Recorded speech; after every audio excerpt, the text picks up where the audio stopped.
दोस्तों, स्वागत है आपका ई विद्यार्थी की वेबसाइट पे और मेरा नाम वर्षा है। तो चलिए शुरू करते हैं हमारा मानचित्र का घटक। हम अपने दूसरे घटक पे थे जिसका नाम है दिशा। समझते हैं दिशा क्या होती है। हम सभी को पता है कि 4 दिशाएं होती है। सबसे पहला उत्तर, उसके ठीक ऑपोजिट दक्षिण, फिर हमारे पास पूरब हो जाता है और उसके ऑपोजिट में पश्चिम हो जाता है। तो ये हमारी 4 मुख्य दिशाएं हैं। अब मानचित्र में दिशा के बारे में हमें जानकारियां मिल जाएंगी। ठीक है, जब आप मानचित्र को उठाओगे तो आपको दिशा के बारे में जानकारियां मिलेंगी। कैसे मिलेंगी?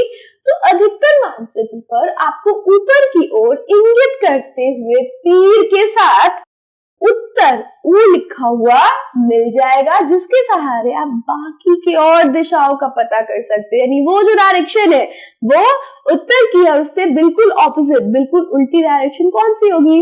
दक्षिण की। और इसी प्रकार से आप पूर्व पश्चिम का ज्ञान कर सकते हो। आगे बढ़ते हैं। एक बार जब उत्तर दिशा का पता चल जाता है तो आप अन्य दिशाओं का पता आसानी से कर सकते हैं। उत्तर, दक्षिण, पूरब और पश्चिम प्रधान दिग्बिंदु के नाम से जाने जाते हैं। दिग्बिंदु यानी कार्डिनल डायरेक्शंस। तो ये जो मेन हमारे प्रमुख जो हमारे दिशाएं हैं उनको हम प्रधान दिग्बिंदु के नाम से जानते हैं। आगे चलते हैं। दिक्सूचक, यह एक यंत्र है। जो दिक्सूचक है वो एक यंत्र है और ये यंत्र से हमें क्या पता चलता है? किसी भी स्थान पर दिशा का पता किया जा सकता है। तो इस यंत्र के सहारे हम क्या करेंगे? किसी स्थान की दिशा का ज्ञात करेंगे।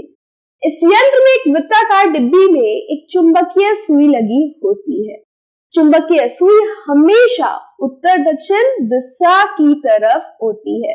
तो इस दिक्सूचक जो है हमारा यंत्र, जिसको हम कई बार कंपास के नाम से जानते हैं, तो इसके अंदर एक आपको नीडल देखने को मिलेगी, सुई देखने को मिलेगी।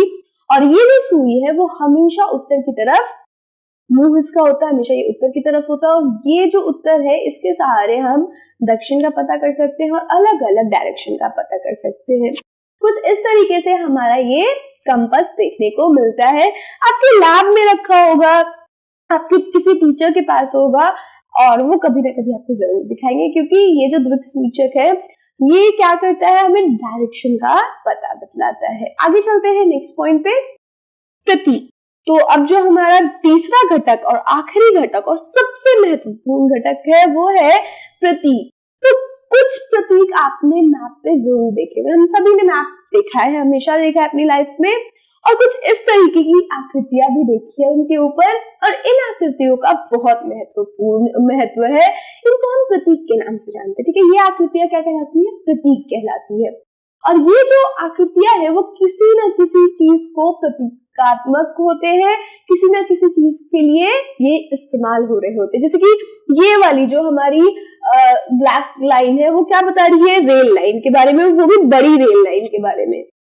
ये जो 2 लाइन्स है हमारे पास वो पक्की सड़क के बारे में बता रहे हैं। ये जो ब्लू कलर में आप देख पा रहे हो, ये ब्लू कलर किसी ना किसी नदी या फिर किसी पानी के स्रोत को इंडिकेट कर रहा होता है। तो प्रतीक और समझते हैं और जानते हैं हमारे नेक्स्ट स्लाइड से।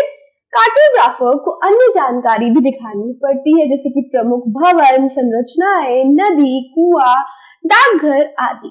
तो ये सारी चीजें भी हमारे कार्टोग्राफर को दिखानी पड़ जाती है। वो मैप बना ही रहे और साथ साथ उन्हें ये भी दिखाना है। इनको हम बनाने बैठे मानचित्र के ऊपर तो क्या होगा? बहुत सारा स्पेस एक तो खत्म हो जाएगा और हमारे लिए इनको बनाना थोड़ा बहुत संभव नहीं होता है, क्योंकि इनको बनाने में क्या होगा? एक तो टाइम वेस्ट होगा। ठीक है, दूसरा क्या होगा? स्पेस जो है मानचित्र पे, इतना सा मानचित्र है, उसी में हमें अगर हम भवन की संरचना बनाने बैठ जाए तो क्या होगा? हमारा जो कार्टोग्राफर है वो तो कल ही आ जाएगा। तो इसके लिए हमने क्या किया? इन चीजों को प्रतीकों के द्वारा दिखाया जाता है। तो इनको बना के हमने क्या किया? इनके लिए कुछ प्रतीकों का निर्धारण कर लिया और उन्हीं का इस्तेमाल हम करते हैं। तो ये कुछ प्रतीक है जिनके सहारे हमारे मैप में जो जानकारी है उसकी और वृद्धि होती है। यहाँ पे आपको हमारे नेक्स्ट स्लाइड में एक मैप दे रखा है जिसमें बहुत सारे प्रतीकों का इस्तेमाल हुआ है, जो कि हमने फर्स्ट स्लाइड पे देखा। आप इस मैप को उनका इस्तेमाल करके पढ़ सकते हो और इन्हें समझ सकते हो। ठीक है, तो इस वीडियो को पॉज कर लो या फिर अपनी बुक को निकाल लो और वहां से आप क्या कर सकते हो, आराम से इस मैप को पढ़ सकते हो। अभी हम नेक्स्ट स्लाइड में चलते हैं। ठीक है, तो अब ये जो प्रतीक है, कोई इंसान कुछ और, कोई कार्टोग्राफर कोई और प्रतीक का इस्तेमाल कर रहा है, कोई कार्टोग्राफर किसी और प्रतीक का इस्तेमाल कर रहा है। तो इससे क्या होगा, जब आप मैप पढ़ने बैठोगे तो आपको समझ में नहीं आएगा कि इस प्रतीक का मतलब क्या है इस मैप के अंदर। तो इस कंफ्यूजन को दूर करने के लिए क्या हुआ, रूट प्रतीकों का इस्तेमाल होने लगा। रूट प्रतीक क्या होते हैं तो समझते हैं। इसके लिए रूट प्रतीकों का इस्तेमाल किया जाता है जो अंतरराष्ट्रीय सहमति से बनाए गए हैं, यानी अंतरराष्ट्रीय यानी इंटरनेशनली सब बैठे मीटिंग करी इसके लिए कि हम ये सिंबल्स यानी प्रतीकों का इस्तेमाल करेंगे अपने मानचित्र पे।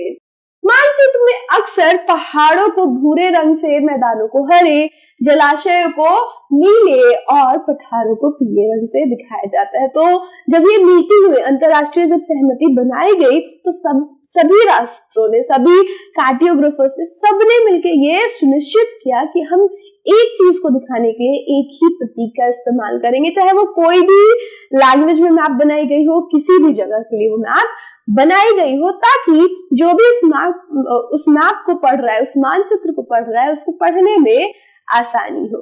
तो ये 3 ऐसी चीजें थी, ये जो प्रतीक था, इसकी वजह से जो हमारा मैप है वो क्या हुआ, वो और ज्यादा जानकारी वाला बन गया। किसी को भी, कोई भी, आप किसी राष्ट्र के, किसी राज्य के या किसी भी कस्बे के मैप को आप उठाओगे और आपको सबके अंदर सिमिलर प्रतीकों का क्या हो जाएगा, देखने को मिलेगा और आराम से आप उन्हें पढ़ सकते हो। तो ये हमारे थे आखिरी घटक प्रतीक, और इसके साथ साथ हमारे तीनों घटक समाप्त होते हैं। इन 3 घटकों का इस्तेमाल करके हम अपने मैप को मैप बनाते हैं, किसी भी चित्र को एक मैप के रूप में कन्वर्ट कर सकते हैं। कोई रेखा चित्र आपने बनाई, इन 3 घटकों का इस्तेमाल करो और वो मैप कहलाएगा और आप कार्टोग्राफर कहलाओगे। ठीक है, तो इसके साथ साथ हमारे मानचित्र के तीनों घटक समाप्त होते हैं और ये वीडियो भी समाप्त होता है। आपसे मैं नेक्स्ट वीडियो में मिलूंगी, जहां पे हम एक नए टॉपिक के साथ आपको मिलेंगे। So till then, stay safe and keep learning with us. Bye bye.